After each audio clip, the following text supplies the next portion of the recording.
Chappell Roan is the breakout star of the year, with 4 singles reaching the Billboard Top 100 and a cult following that's grown up in large part around her own LGBTQ identity. But over the past couple of weeks, she went from music industry darling to pariah after she did the unthinkable and refused to endorse Kamala Harris for president.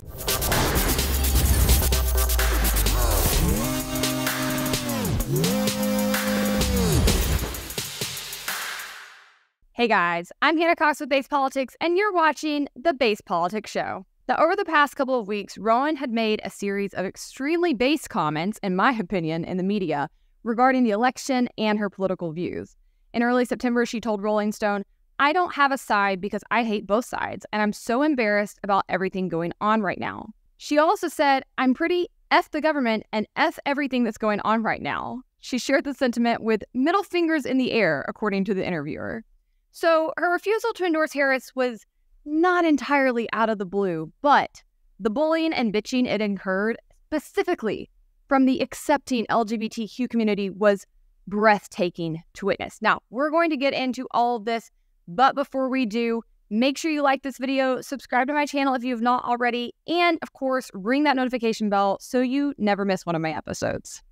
Now, while some of us, namely me, had been quietly watching some of Roan's anti-government commentary for several weeks, the controversy really kicked into high gear after she gave an interview to The Guardian in which she stated, "I have so many issues with our government in every way. There are so many things that I would want to change. So I don't feel pressured to endorse someone. There's problems on both sides.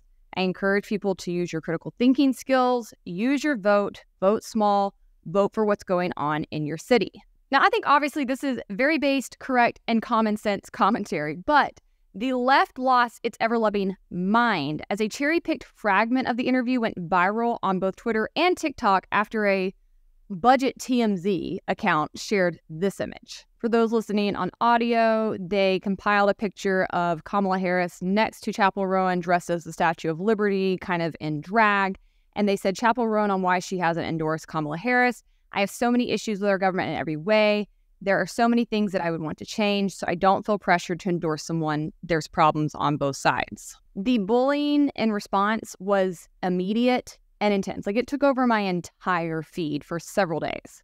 And I'm not even on left-wing LGBTQ Twitter. Here's one person that said, "Chappell Roan is an embarrassment to lesbians. You can't borrow from drag aesthetics and embrace your sexuality and then pretend the party that would criminalize our happiness is the same as the one who protects it." And listen, I have criticism for days about the GOP, particularly the current GOP's frequent attacks on individual liberty of all kinds, all shapes and sizes, okay? Like, they are really on one against the individual choices that are being made in America right now.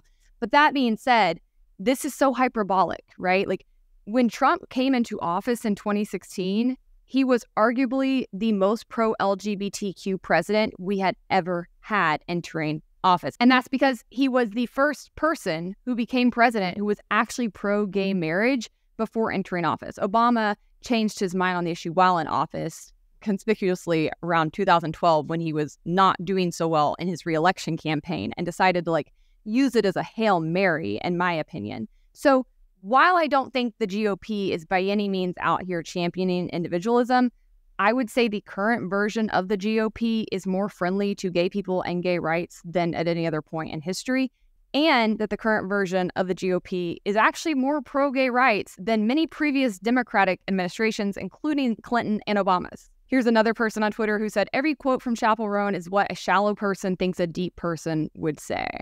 And another person said, "The reality is Chappell Roan is a white feminist on a path of pretending to give an F about people."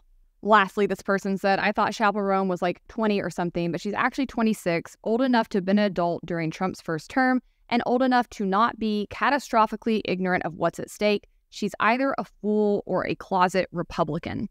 Now, a bare minimum examination of the facts at hand makes it blatantly clear that Roan is no closet Republican. In fact, in the Guardian interview, when asked what change she wants to see in the U.S. in this election year, she answered immediately, "trans rights," saying they cannot have cis people making decisions for trans people, period. And she also has a long history of speaking out against the genocide occurring in Palestine, and previously even turned down an appearance at the White House due to Biden and Harris's support for Israel. I've said this for some time. The number of Americans who are functionally illiterate is a very pressing issue, okay? Not only do the vast majority of people never actually go and fact check anything that they see online, not once do most of these people ever actually go to find the original source and read the full interview and see if there's context missing, if there's nuances escaping them. No, they just react. And you add that problem in with the fact that so many Americans are functionally illiterate, meaning that even when they do read something, their ability to fully comprehend and take in the statements of what's being said or written is on the floor, okay? Like, they really do not have the ability to meaningfully engage in public discourse because they do not have the tools they need to even ascertain full information, and they don't have the critical thinking skills they need to then interpret that information. And this was on full display during this entire controversy. It was honestly so depressing and bleak to witness because all of these facts are readily available, okay? Chappell Roan's been pretty politically active and outspoken since she hit the scene. It's pretty easy to look into her background and realize, like, this is not some closet Republican. She's not, like, low-key in favor of Trump. And even if she was, there could be fair arguments made for her to hold that position, just like people on the left are justifying their support for Harris. But ultimately, none of her past work, none of her past statements, none of her past principles mattered because both sides these days have a you're with us or you're against us mentality. I think it's worth repeating over and over. If you are a hardline Democrat or a hardline Republican, at this point in time, you are actually in the minority. Most Americans are independent. Most Americans actually vote none of the above. That's who actually won the popular vote in the previous couple of elections. Most Americans think our options are trash. And frankly, most Americans are sick of the fringe Looney Tunes on the far left and the far right. They're tired of the people who have no critical thinking skills, who fall in line with whatever their party and their dear leaders tell them is the opinion of the day. People who completely lack nuance and whose brains are totally rotted by tribalism, which keeps them in this like stunted caveman-like existence. You can't talk to these people. You can't reason with them. They are not fact-based people. They are running on pure emotions and a cult-like mentality. And that's why you'll see them like shift so quickly on things, right? Like, you have a substantial portion of the left that has been ranting and raving about Israel's war against the people in Palestine and the war acts that they have been committing.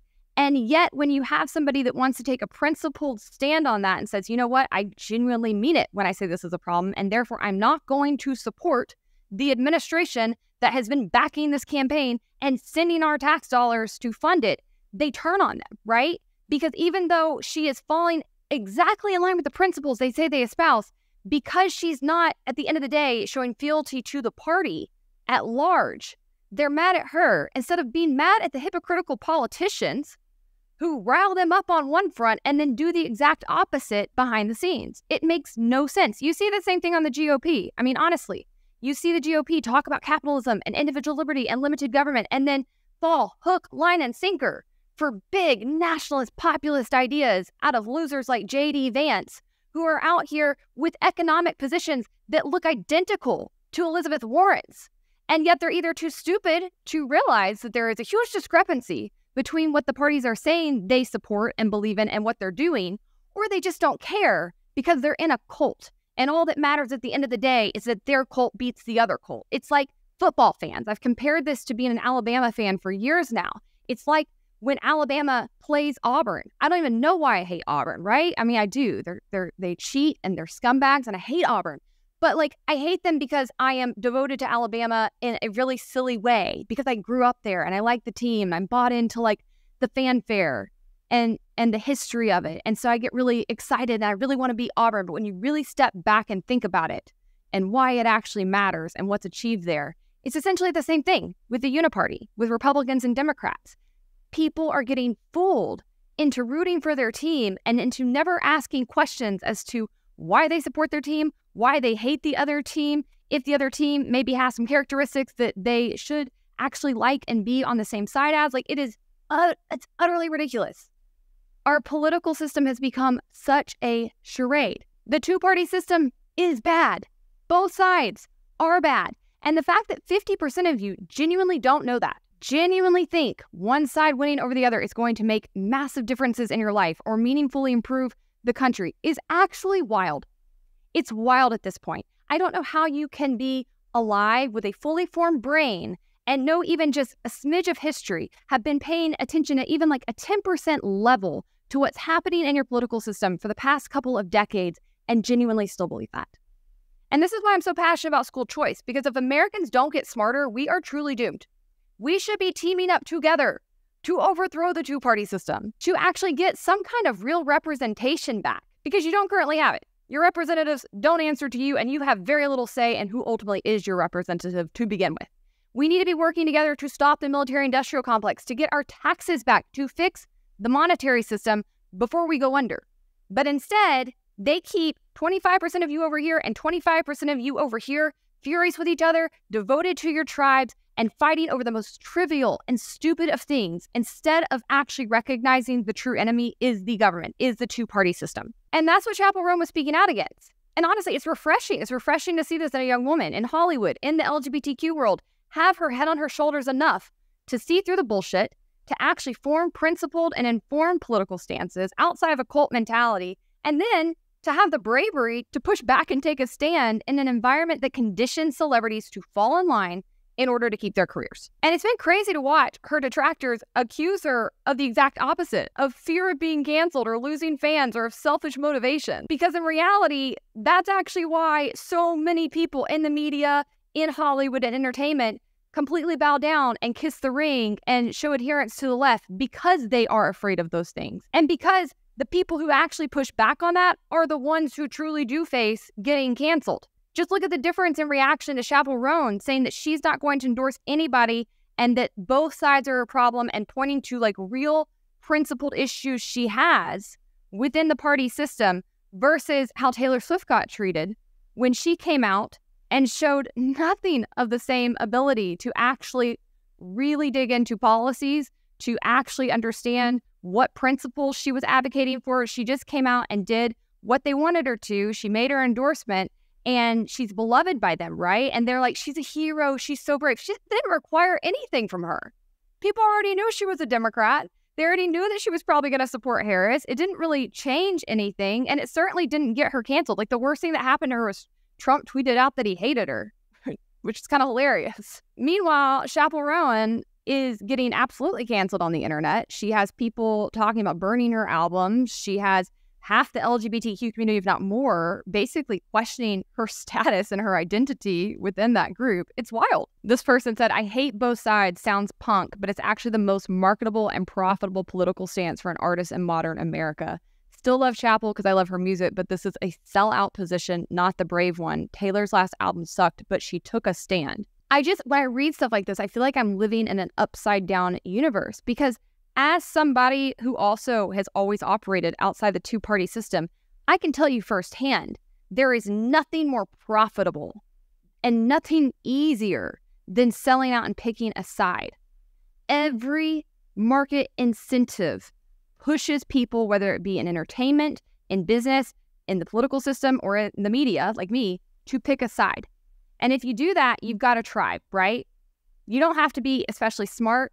You don't have to be really all that interesting. If you are just throwing red meat to your audience, you're going to have a tribe of people that love you, that defend you, that are rabidly in support of you no matter what you do. Even if you do things that are actually wrong or unethical, they're still going to back you, as we've seen with a lot of these creepy politicians that are doing weird sex stuff, and yet Republicans still love them. You're going to make a lot more money because you're going to get a lot more clicks. You're going to have a lot more opportunities, whether it be in the left-wing ecosystem or the right-wing ecosystem. The hard thing, the less marketable thing, the less profitable thing is telling the truth.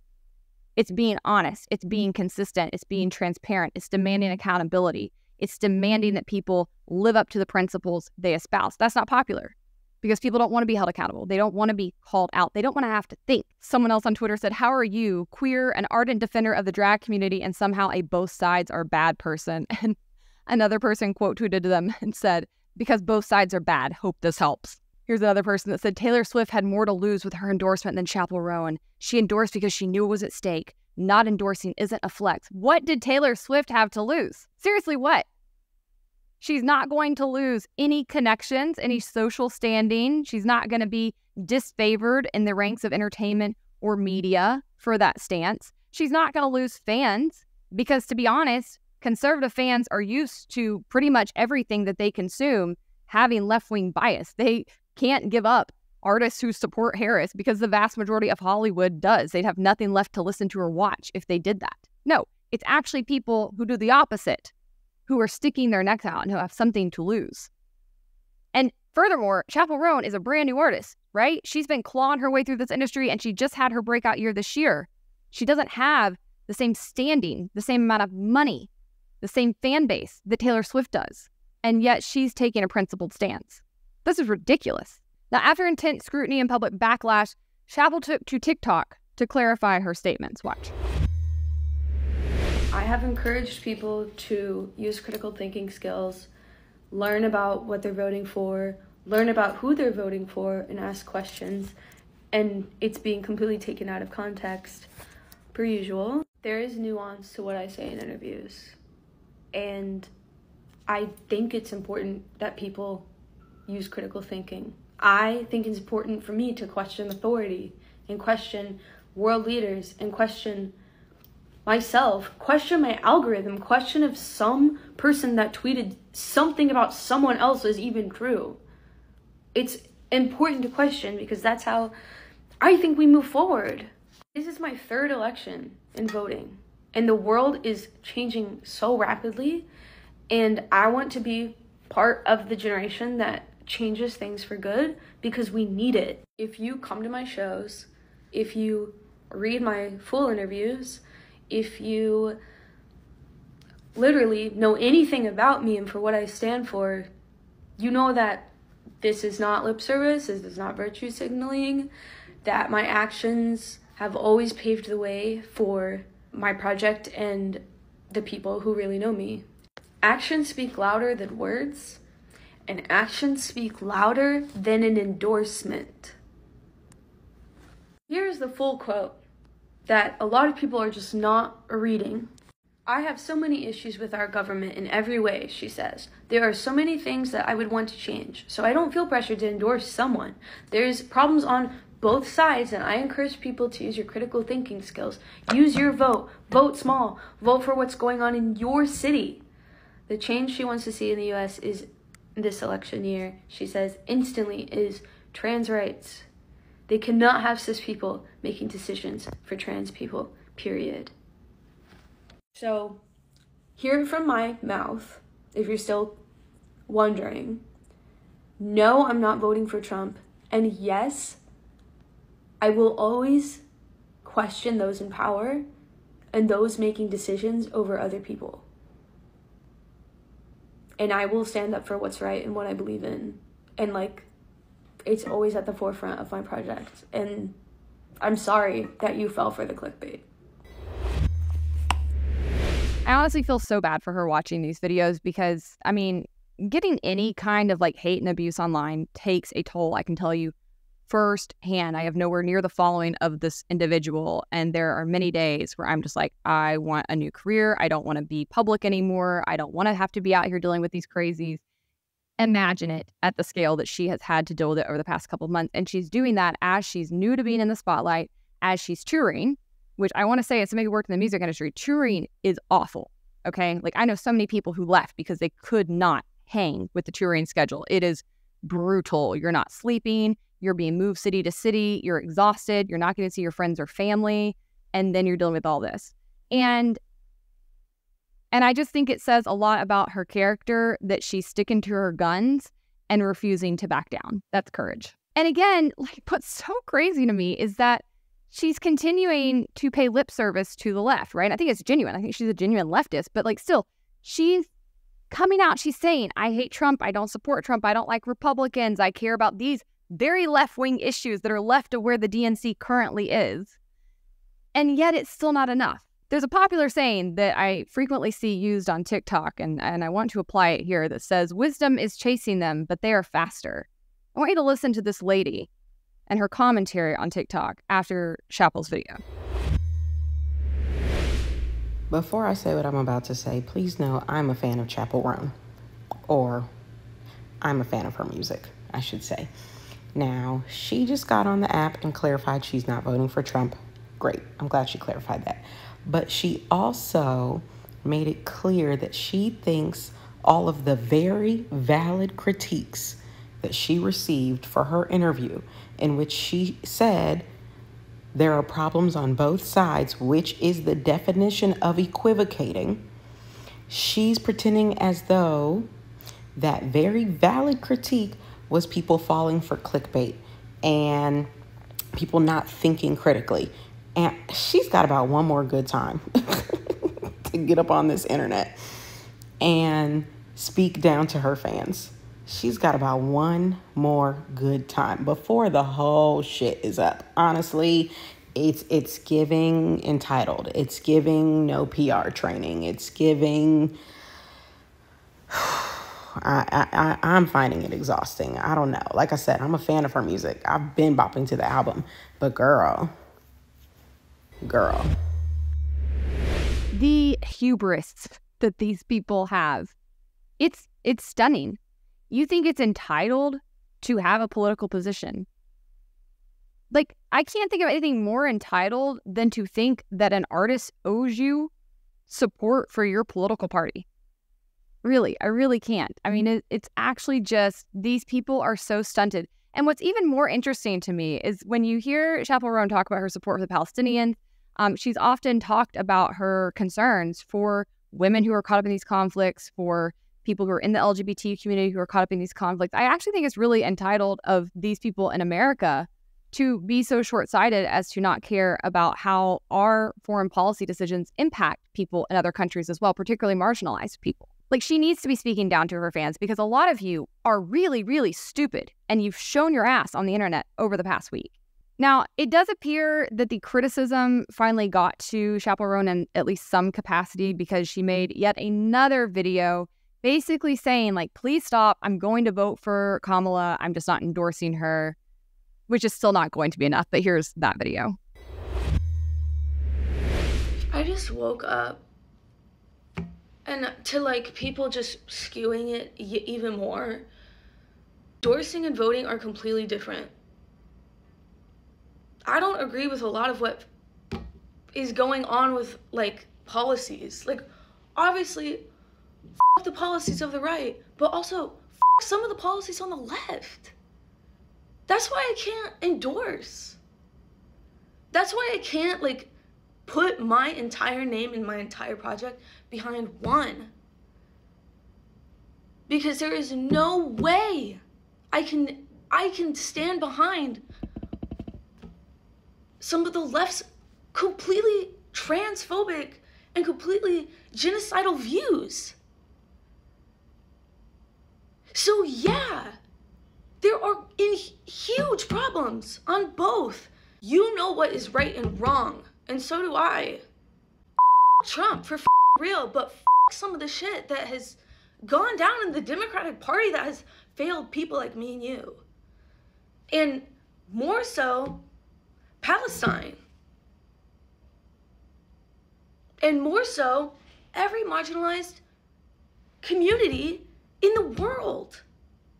So no, I'm not gonna settle for what the options that are in front of me. And you're not gonna make me feel bad for that. So yeah, I'm voting for Kamala. But I'm not settling for what has been offered because that's questionable. It's questionable that our actions of our government, the actions of the internet, the actions of you and me. If this is what you are not understanding, you know what? Endorsing someone, if someone is publicly endorsing a political figure, that doesn't even mean that they're gonna vote for them. Because as I said in my other video, actions speak louder than words. And I'm not gonna let this narrative of like me not playing both sides. No. This is not me playing both sides. This is me questioning both sides because this is what we have in front of us. So if you look at my statement and you're still like, she's just playing both sides, like she doesn't wanna, no, you're not getting it. I'm critiquing both sides because they're both so up. Voting is all we have right now. in the system. And so I encourage it, yet again, vote for who in your mind is the best option for what we have right now. Because it's all we can do. And I hope this makes it clear that no, I'm not picking the sides of what we have right now. Yes, one's obviously better than the other. But Jesus Christ, I hope you don't settle for what we have and put your name behind someone that you don't fully trust because of their blatant actions. I like this tweet. This person said, watching Chappell Roan over-explain herself after being misunderstood, but she doesn't know these people aren't looking for an explanation and they've already made up their minds about her. Oh, honey. Which is so accurate. They don't care. They aren't people of reason. They aren't people of logic. They can't fully grasp her explanation no matter how many times she says it or how slowly she speaks because they're not smart. And again, they are the types of people whose brains are stunted. They haven't developed past caveman-like mentalities. They are so stuck in tribalism.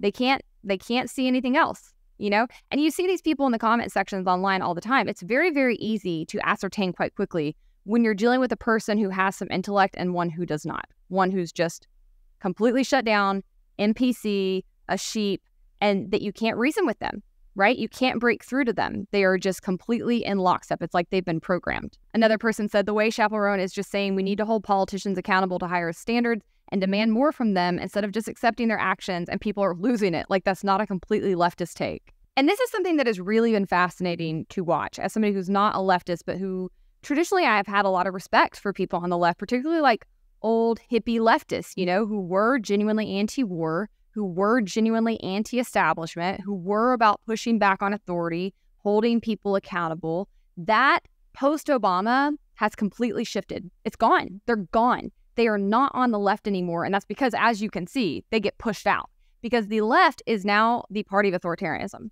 They love authority. They love some agencies and bureaucrats and politicians. They are desperate for like strong leaders to come in and tell them what to do and what to think. And if anybody breaks ranks, they come for their throats. There is a huge difference, right? I hate the two-party system, but I can at least accept arguments from people who are choosing to still participate in it, that they feel that they must act to progress the lesser of two evils. I would push back and say I don't really know that that's an option anymore. They both have become so evil and so bad, and behind the scenes, their policies are so identical that I think you are getting played as a fool to truly believe that things are going to get better or change without massive work outside of election years.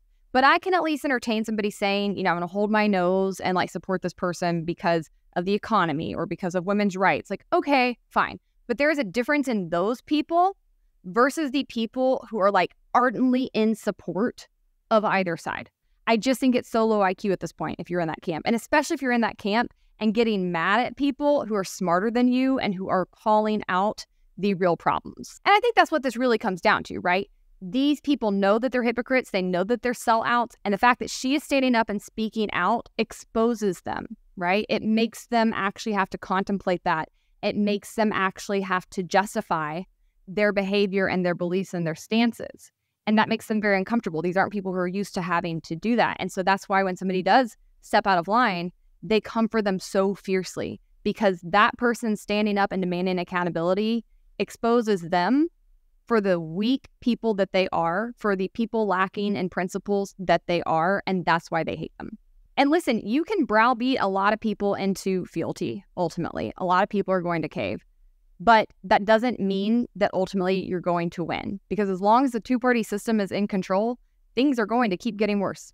They're going to keep going downhill, and you are complicit in that unless you're fighting back. Unless you're doing things like actually working to pass good policies or overturn bad ones, suing the government, unless you're working to actually try to fix the two-party system and get real representation back. Unless you're doing these things, if you're just showing up and voting and like cheering for your team every 4 years or every 2 years, you're not political. You are a pawn. So stop being self-righteous about it. As for me, I'm going to go out and buy some Chappell Roan singles to try to encourage her and promote her this week, because I think it takes a lot of bravery to do what she's been doing, and we want to see more of it. I love the old Billy Graham quote that says, when a strong man takes a stand, the spines of others are stiffened. I think, unfortunately, when you see somebody like this get the kind of backlash she's gotten, it often does the opposite, right? It makes a lot of people want to stay quiet. They don't want to stick their neck out. It actually increases the chance that people just keep their head down and keep going. But what encourages it is more people coming to their defense, more people standing alongside them, more people supporting them. So do that, right? Fight back, speak out, defend people when they make good stances like this. She is absolutely right with the problems that she's observing. And that's an unfortunate thing because America really needs some help right now. We are drowning in debt. We are increasingly participating in wars we have no business being in, and we are increasing the chances that we end up in another world war, which would be catastrophic. The cost of living has gotten astronomical. People can't afford basic houses in this country anymore. We're being taxed to death. Something has to give. But in order for that to happen, you guys have to wake up and stop fighting one another and actually turn your focus on the true culprits, which are the people in the two-party system. All right, guys, that's a wrap for this episode. Before I close, a little housekeeping for the week. There will not be a Histrionics episode, unfortunately. I was in DC earlier this week with a very exciting new project I've been working on. It's called In Chronic Disease. This is something that was started after the work of Casey and Callie Means started going absolutely viral. I don't know if you followed them yet or not, but I have recently become acquainted with their work and I love it. Casey Means is a former surgeon who left the medical practice after she recognized the overwhelming corruption within it. And she and her brother, who's a former lobbyist, I believe, for like big pharma and some big ag companies, they've teamed up to start pushing back on the plethora of issues that are happening in our food system, thanks to the corruption between big ag, the government, big pharma, big insurance, and a lot of the regulatory agencies that oversee them. There is so much payola happening. They are getting away with murder. They are poisoning our food, and they are lying to the American people about the food supply and about nutrition in ways that have led to catastrophic healthcare outcomes. Something has to be done. I'm going to be bringing you a lot more content regarding this topic. I'll put a few pictures on the video side of the hearing this week, but we had, I think, close to 2,000 members of the public show up for this hearing that was working to expose many of these issues. It was hosted by Senator Ron Johnson. We had a great turnout. I'm going to have some interviews from that I'll be bringing to you. Make sure you follow me on other platforms because some of this will be more short form video content, and so it won't be housed here on YouTube, but it is really exciting and important stuff. So due to that travel, though, and also due to the fact that I'm in Atlanta and we are apparently about to get the aftermath of Hurricane Helene, I will not be recording a second episode. So stay tuned till next week for more Histrionics. And I hope you like this episode in the meantime. Make sure you like the video, subscribe to this channel if you've not already, and if you want even more content from me, also make sure to follow me on Twitter, TikTok, or Instagram.